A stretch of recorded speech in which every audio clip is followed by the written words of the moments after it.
Disruptors, I want to welcome you to another episode of Close the Deal. Now, when you turn on the TV afternoon and you look at the news, you think the world is coming unglued from a political standpoint.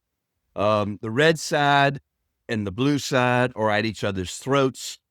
It seems like the tables keep getting flipped inside out, upside down, all the way around. And I've got the author of a book called Red and Blue Customers. And his name is Chris Peterson. And now, what's interesting about this is, how is politics affecting your business? We're going to unpack that, and can it hurt your business? And we'll probably touch on what just happened with Elon Musk a little bit, because he has flipped the tables quickly, very rapidly. But when that happens to a small business, I've seen it happen to small businesses where small business literally loses about 90% of their customers because of a political position. So how do you protect your business as a leader of your small business or large corporation for that? So Chris, I want to welcome you to the show. We got a hot topic here, and it's hard to avoid what's going on in the world today politically. Yeah, it's an awesome topic, and thank you for having me. So you are based in Milan, Italy, but you're from you said you were on the West Coast. What part? San Francisco. San Francisco. Okay. So you spent most of your life, but you just recently moved to Milan. What made you make that move? I'm just curious. That's fascinating. Yeah, so my wife was working with an Italian immersion school and Okay. in San Francisco, and they wanted to open a school in Milan. So it's Okay. kind of funny. They're taking an Italian school in the US and opening up a branch in Italy. It seems a little counterintuitive, but it works. And it got us over here. That's interesting. And before we jump into, because your book is going to address how it can address deal with the politics in our businesses, right? What is the perception? They've been in Milan for 4 months. What is the perception from outside looking back into the U.S. where you're sitting right now?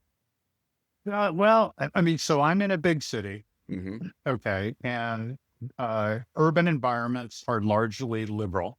Mm-hmm. Okay. That's something that's made clear in the book, actually. So, Mm-hmm. there's a lot of concern. People bring it up and they're genuinely worried. I was just with someone about an hour and a half ago who said, we used to think of America as a special place.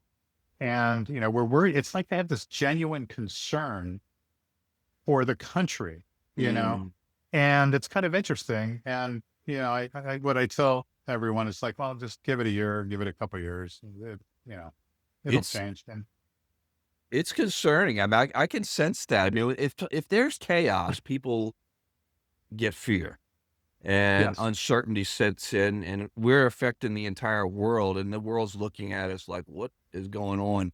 And a lot of it's politically driven, and the divisiveness in our country, and that affects businesses from the it smallest of does. business to the largest. What influenced you? The political divide. Okay, I mean, I walked the Hill for 13 years in Washington. Well, 15 years in Washington D.C. And we could literally work with both sides of the aisle for our industry, the seafood industry I was once in, and we could work with them to find solutions.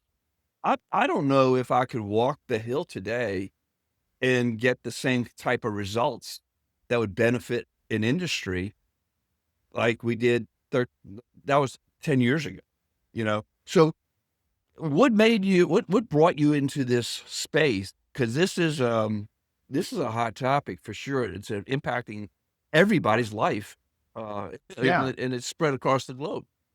Yeah. So I've been working on this topic for several years, and it goes actually back, wow, like back now to the very beginning, which is in 2020, Mm-hmm. right after Joe Biden got elected. And I've always been a research geek. My whole career has been spent in marketing. Mm-hmm. I founded and sold a couple of digital marketing agencies. I've worked with all kinds of different businesses, small, large, national, global. And I've always loved research. And I came across a piece of research from Pew that allowed liberals and conservatives to express to the other side what they wanted them to know I mean, it was a really unique piece of research. And there were hundreds of open-ended responses. And I read through them all. And what hit me was, wow, here are two groups of people with very authentic viewpoints who see the world differently. How can this not affect what they buy?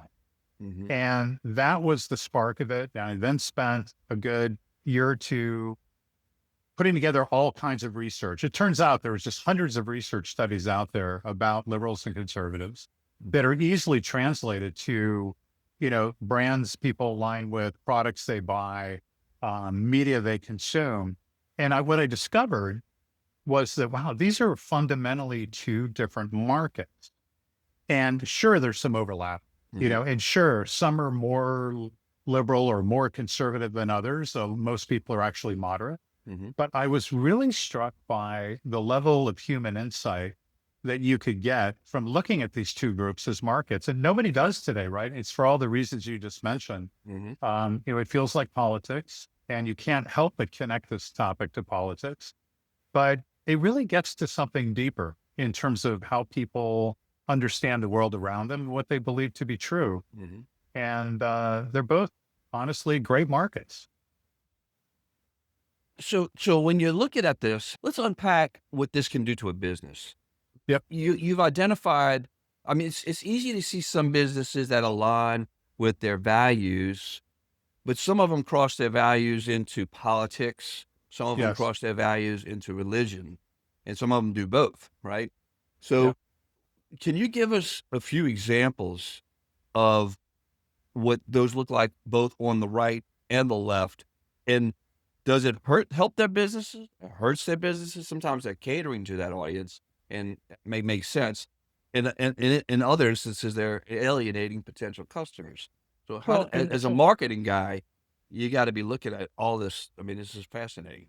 yeah. So you just hit on it, which is you have to ask the question, are my customers liberal or conservative? Mm-hmm.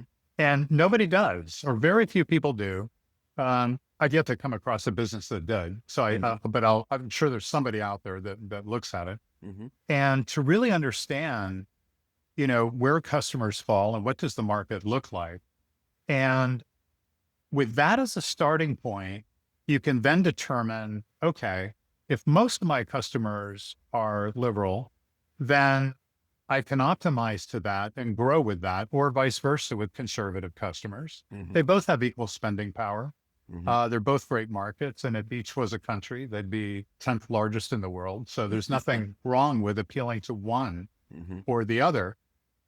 But, what this does is like, it gets to when you identify that, you then start to, you have to understand, and this is all detailed in the book, all the values, the distinct values that people use to make purchase decisions, Mm-hmm. whether you're more liberal or conservative. Mm-hmm. And by understanding those types of things, the impact on the business is that you can create a tailwind for your business or a headwind.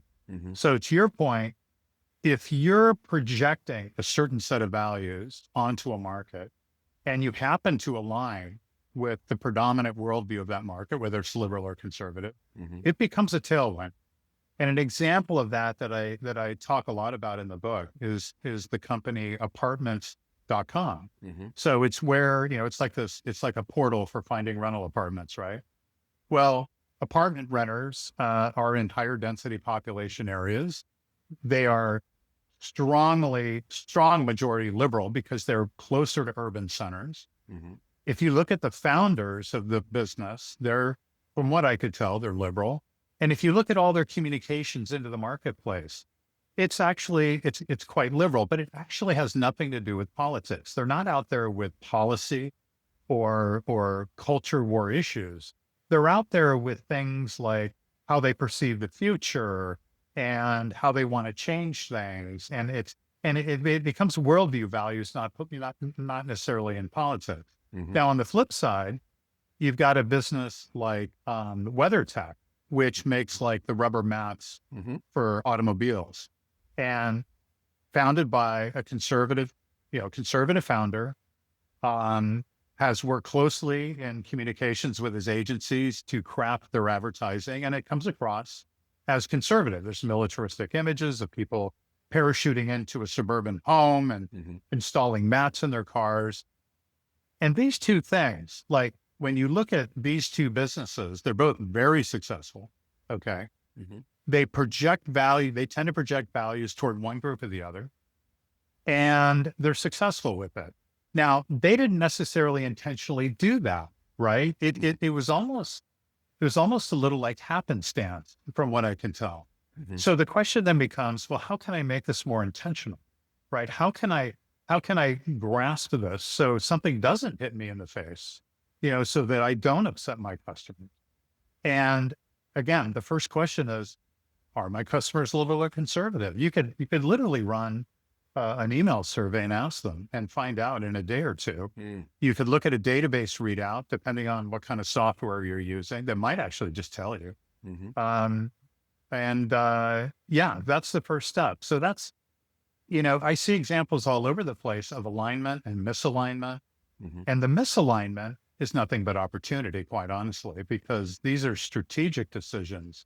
You don't have to go buy a bunch of stuff in order to correct this. You just have to think about your customers in a different way. And from a franchise perspective, you got to look at physically, where are these places? Mm-hmm. And am I more successful with one group or the other? And if I have both groups, how can I craft my communications so that I create a much stronger fit between my business and my customers? And that's really what the book focuses on. It provides a whole menu of ways to do that without invoking politics, right? It has to do with, I'll read off some of the values from the book. It's like the future, change boundaries, exploration, self-moderation, self-image. These are not political things, Mm-hmm. but each of the two groups, according to research, has different perspectives on these things. And so you can easily project liberal values or conservative values and not even realize it. And that's what happens in, I would say, 99% of all businesses today. Because they're not being intentional about it. They That's just right. they're following it That's by right. check and they build a team around them of Yes. people. I mean, people want to play to their, when they hire people, they want to play to their strengths and weaknesses, right? They got their strength, they want to find somebody, but they tend to still kind of hire people similar to Yes. them culturally, probably. And then by doing that, they can be blind to really blatant things. A couple things come to mind. A couple brands. Chick-fil-A, Yep. and they crush it. I mean, their numbers are through the roof, but they hold to their values and they don't deviate, and they close on Sundays for religious reasons and so forth. Ben and Jerry's is another brand that, while we're talking, it came to mind.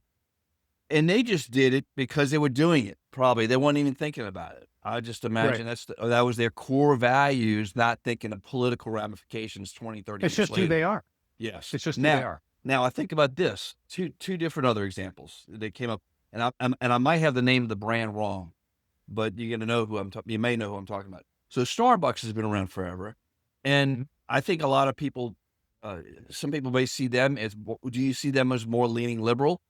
Or, Well, they have changed a lot over the years. I think at the very beginning, yes. I mean, Seattle based. Yeah. You look at the founders and you look at the initial retail footprint, absolutely. But here's the thing. With scale, in order to be very successful as a big business, you need both groups of customers. That's right. And what happens with scale is you start having to communicate to both groups. And some do it very successfully. Apple actually is a case in point. But yeah, I mean, it's a good example where all of a sudden your customers are starting to look very different from what maybe the ones in the beginning. And it could go the other way around too. Like it could start conservative and go liberal. And I think another, and I think I have the name of it's Black Rifle Coffee, I think is the name of it. Oh yeah. Is that the name of it? I know the company you're talking about. So they're all, I mean, you look at I noticed them when I was walking through the aisles of, I may have seen it at Walmart, and it's like little miniature military scenes as you're walking down the aisle. So they're clearly catering to a more rural market. More conservative market, but they're alienating. But if they really want to scale at some point, they've kind of boxed themselves into that corner. I think that's true, but again, you look at the sizes of both markets. It's huge. The liberal customers have 20% higher income, but conservative customers have far lower cost of living. And when you factor in the cost of home ownership, the number of people who've actually paid off their home and the cost of food and all that, they are near equal in spending power. Okay. Really? That's fascinating. Yes. And that is, that's something people don't really understand. Think, all these big city people have so much more money. Well, no, they don't, because they have to spend a fortune on their home, and so they're both great markets. So that example that you just gave, the coffee company, they can grow to be quite big with a conservative audience. I can see it. I can see it for Yeah. sure. They know that, and they know how to reach those people at a very, no pun intended, granular level. Yes. So, Yes. I worked another area. I worked in the seafood industry, and I worked with the logging industry for years, for 3 years up in the Carolinas. So I was in the rural communities for 3 solid years, Mhm. and yeah, you're right. There was an animosity almost between the loggers that would always make comments about, oh, the people in Raleigh or Chapel Hill. They saw them as very liberal. Mhm. And you go try to buy a house in Chapel Hill or Raleigh, and the house is $1 million. You go out to the country, That's the right. same house is $200,000. That's You right. know? So That's right. yeah, that's fascinating. Yeah, And let me give you a twist to that, okay. which is we've also done research on different job functions within organizations in terms of whether they're liberal or conservative. Okay. And we use several $1 billion worth of voting data to do it, working with opensecrets.org. Mm-hmm. And one thing that came out is that 67% of marketers, people working in a marketing function like me, are liberal. Mm-hmm. 68% of people working in a sales function tend to be conservative. Mm-hmm. And so there forever, people have been wondering why the two groups don't always get along. Mm-hmm. But if you go back to the marketers, right, it's not a conspiracy to then project liberal values in the marketing. It's just human nature. So what you Yeah. have is a marketing function that really needs to be self-aware of this. Mm-hmm. Okay. Because that's often, first of all, there's the founding culture that has a huge influence on all this. Mm-hmm. And then there's the marketing function, which is developing all the communications. And again, it's nobody's sitting down and saying, well, it's liberal or conservative. They're just kind of doing what they think that feels right, that looks good. And it may have nothing to do with politics. It may have nothing to do with, being overt with any, culture war type thing. And it's just happening. And all it takes is a small dose of, self-awareness, Yeah. and once you have that and you understand the values of the two different groups, you're like, oh my God. Because honestly, I went through it. I mean, I spent decades projecting my own values and the decisions I made through the marketing campaigns that I was involved with. And I can think of a ton of examples where I was like, oh, wow, that was a mistake. Yeah. We should have done it the other way. I think of restaurant owners too, Mhm. because they cater. Most restaurants go in thinking, I'm going to serve great food, great service, and that's what my business is. And then they get caught up in politics. And then because they've got a name for themselves in a local community, they make a statement, and they either crater their business or their business increases. How do you guide people? Well, I think the first thing is it comes back to know who your customer is. Okay. Mm-hmm. And it's easy to do. You can figure that out today, tomorrow, next couple of days, but use data, don't use a hunch. Mm-hmm. And then, today you want to stay out of politics as tempting as it can be, and both sides do it. Okay. In business. And the best thing to do is to say, you know what? My business is not a place for political expression. Now, not everyone's going to agree with me on that. Okay. Mm-hmm. Mm-hmm. And some businesses will say, no, I am going to use my business as a platform for what I believe. And that's fine. That's a personal decision, but you just have to know what the implications are. And they may, as you just said, They may be good or bad. You just have to know who your market is and who your customer is first, and then make it a strategic decision as opposed to something emotional and personal.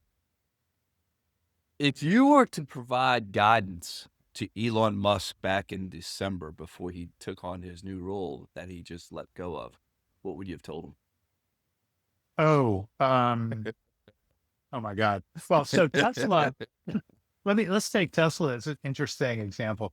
Um, it's so, first of all, there is no business with a CEO like Elon Musk doing what he's doing. It's just such an amazing story, but it's a little hard to learn from it because not everyone's going to become the president's right-hand person. Mm-hmm. But Tesla started out a very, and I know he's got other businesses, but let's take Tesla as an example. Mm-hmm.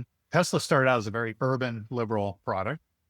And actually, before he took over Twitter and named it X, where he actually started revealing how much more conservative he was, Teslas were starting to be picked up by conservative customers because there's this very unique thing that happens in a market where the early adopters of any new product tend to be liberal, especially if it's innovative and disruptive.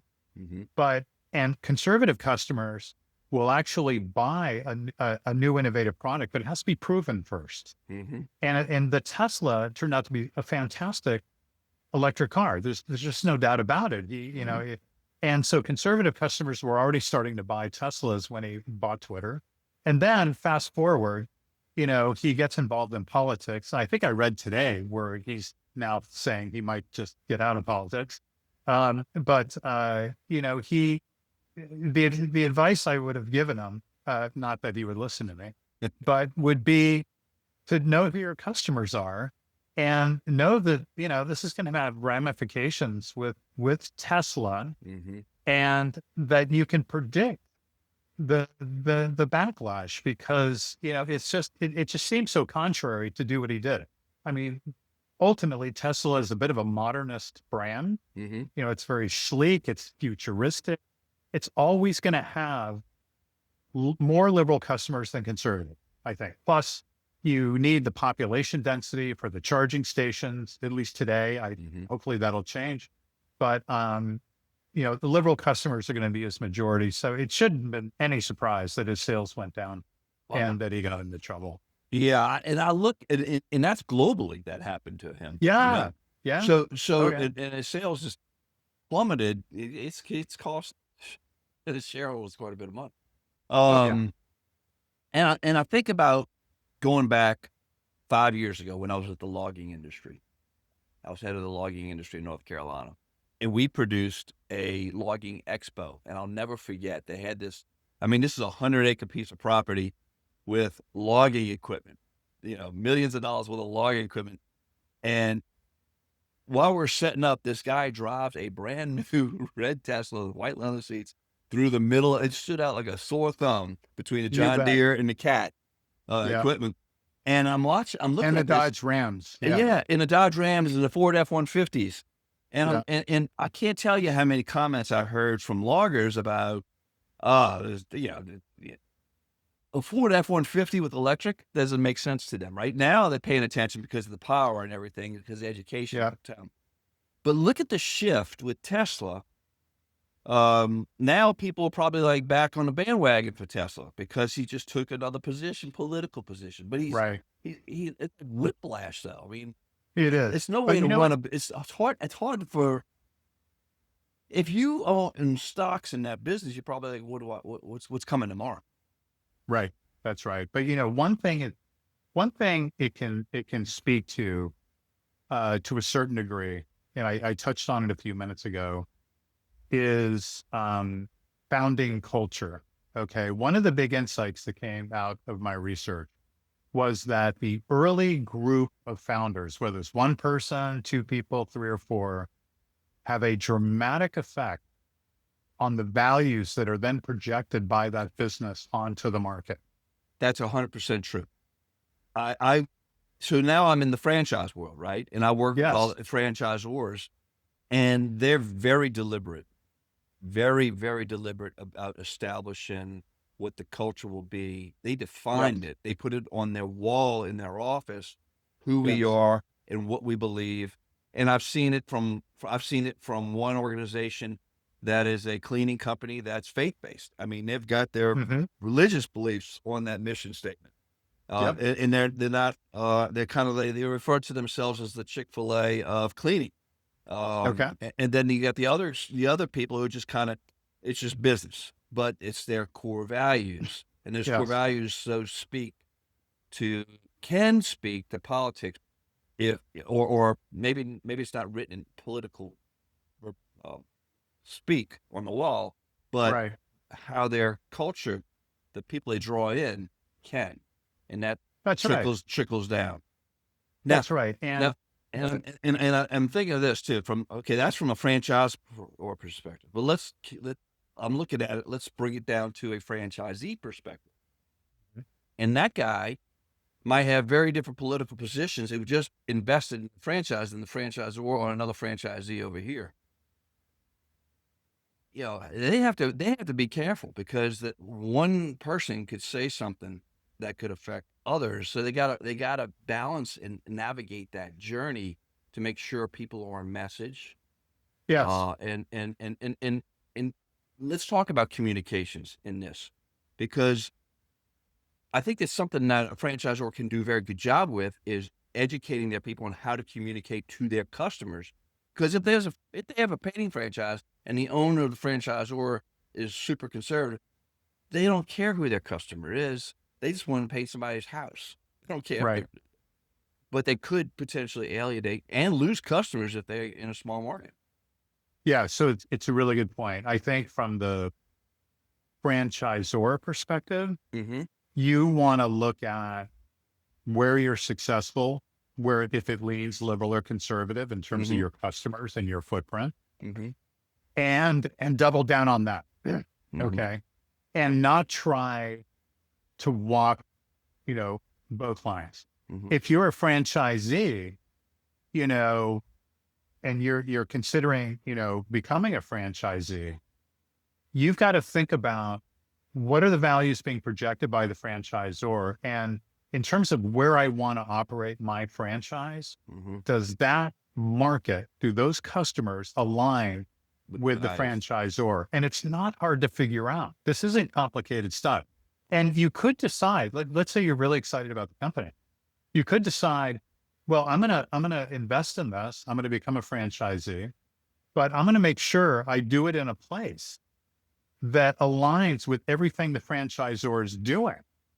And then it's just a question of taking a little time to study both groups, liberal and conservative, understand the differences, understand the respective values, because it's not hard to navigate once you learn it. Mm-hmm. And again, it's not learning the politics. If you put the politics aside, it's about learning, like in the book, there's 27 values that are detailed. And if you just read through those quickly, you'll instantly have a sense for like what one market would like to see versus the other market. Okay. Mm-hmm. And it's not the only market characteristic you need to worry about, obviously, but it's an important one today. Is it a blind spot? Oftentimes it's just too late and they get themselves in trouble. I mean, clearly Musk saw himself providing a service, but at the same time, he saw himself as so powerful because he's the wealthiest person in the world. He probably thought he was invincible and it wouldn't affect his business. And it certainly did. Yeah, it's a blind spot. It was a huge blind spot for him. Mm-hmm. But honestly, it's a blind spot, I think, for most business people. Mm-hmm. It was a blind spot for me, Okay. for a long time, Mm-hmm. until I studied this topic. And now I'm like, wow, okay, I wish I'd known this sooner, but better late than never. Yeah. Because it holds some human insights that can really propel a business, Mm-hmm. or create a headwind. Interesting. So how do in going back to the franchisees, I think about that piece, and when I coach people that are considering a franchise, I'm like, you really need to know who they are. Going back to your comments, I Mhm. coach people on how to do that. they need to understand who they get into business with. And the franchisee kind of inherently does it because they got their defined cultural standards that they want to work Hmm. with. So that's important. How do leaders, we'll end with this question and we'll share people how to tell people how to get in touch with you. How do leaders apply this intentionally? Yeah. Okay. So it's a pretty simple process. I'll take you through it. Hmm. It's detailed a lot more in the book, but let me tell Okay. you exactly what it is. Okay. Step one, know who your customers are. Okay. It's Hmm. super easy. And, are they more urban or are they, more ex-urban, rural, the suburbs? It's Hmm. kind of a mix of the two, it gets a little trickier. Know that. Look at your market, number two, and try to get a sense for like, does my market look a little bit more liberal or conservative? Because I got to be honest with you, there's no such thing as being neutral. I've Hmm. never seen a customer database that was 50-50. Hmm. I've never looked at a market that was 50-50. Hmm. I mean, there's some really big national markets that are close to 50-50, but there's always a skew. So then you get a sense for, okay, here's what my customer looks like. Here's what my market looks like. Now let me understand the values of these two groups. Hmm. And I whipped through some of them earlier. The book outlines 27 of them. It's all backed by research with citations, and it's almost like in a menu form. So you end up like picking the 5 or 7 values that seem right Hmm. for your business. So, for example, the different perceptions of fear, safety and fear would play into if you're, like a home security system business, right? Or the insurance business, that type of thing. And so then you put together these set of values, and then you use that as a filter, okay, for what you communicate to your market. It becomes like a simple brief, like it could all be put on one page, Hmm. and it's a reference point to help guide your decisions, Hmm. as opposed to letting everything happen through happenstance and through gut reaction and maybe what you think looks good versus looking through the eyes of the customer at your business. And for those, so that I could see somebody be intentional starting out, grabbing the book and say, okay, this makes sense. It serves as a mirror for someone who's already up and running, I imagine, reading the book. Yeah, well, what it can do is open up opportunity. So Mm. I'll give you a really Okay. quick, interesting example, which was I looked at the database profile of a women's shoe company, Hmm. and they had retail locations in New York, Seattle, and San Francisco. And on the face of their website, you got a sense that this was a fairly liberal company. Well, I looked at their database profile, and down in the bottom corner, which was hardly highlighted at all in the summary, was that they had a majority conservative customer.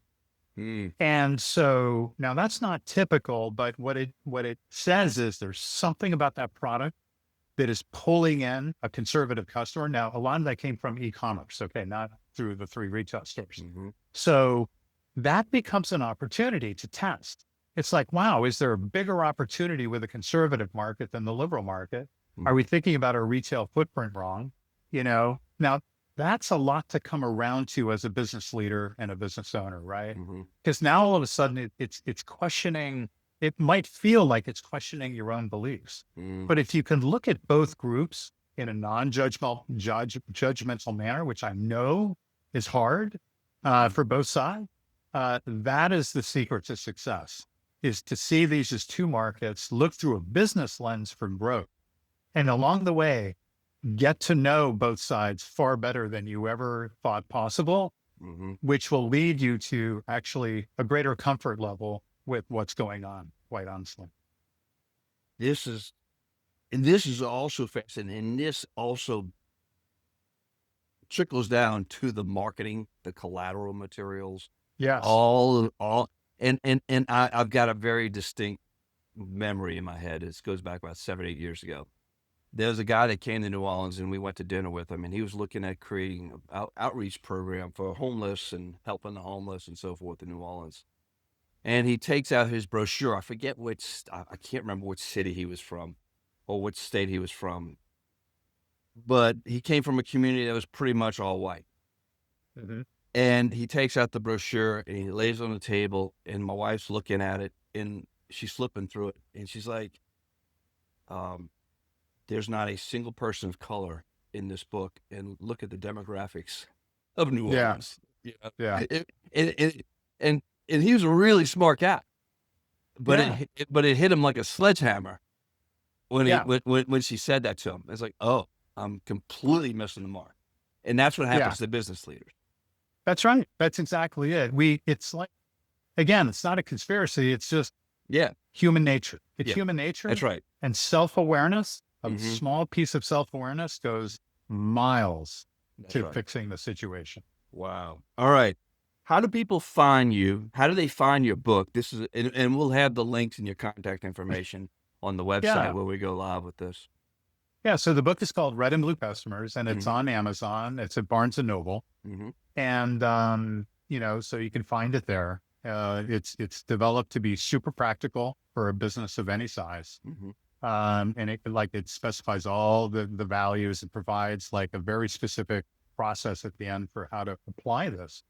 And then, anyone can feel free, if anyone has questions about any of this or comments, feel free to reach out to me on LinkedIn. Feel free to get in touch with me on our website, because we're actually launching a business from the book. Normally books come after a business, but we have a business called lifemind.ai. And what we decided to do is take this notion of personal values and provide an AI tool that helps businesses understand the personal values of their customers. So it's almost like looking through the eyes of the customer at your business versus the other way around. We haven't launched yet. We're launching soon, but you can register to be alerted. There's going to be a free trial. Awesome. And you can actually run the analysis of whether your customers are liberal or conservative quite easily with the free trial, as well as learn a lot of other things. So that's lifemind.ai, and feel free to contact me there. Just use the contact form. I'd love to hear from people. Well, Chris, this has been enlightening. I think people are going to sit here and listen and look back at their business and kind of take another look, and they probably should. And they probably should. So yes, I had to look back on my whole career. I appreciate it. Appreciate it. I thank you. Appreciate it. Thank you. And that is a wrap with Chris. It's hard not to look at the news and wonder what the people in Washington, D.C. are thinking, but don't let that affect how you run your business. Focus on what you need to do. Control the things that you can control, because they are not going to save us. The folks in D.C. are not saving any of us. In fact, they just cause us chaos. So we have to focus on the things that we can control and the messaging that we put out to make certain that we reach our target audience and bring in as many people as possible into that fold to do business with. So I appreciate you being here. Make sure you like, subscribe, hit the bell. Those things really do help. I love providing this content. I hope this episode was helpful for you. And you know the drill. Be intentional and make today a great day.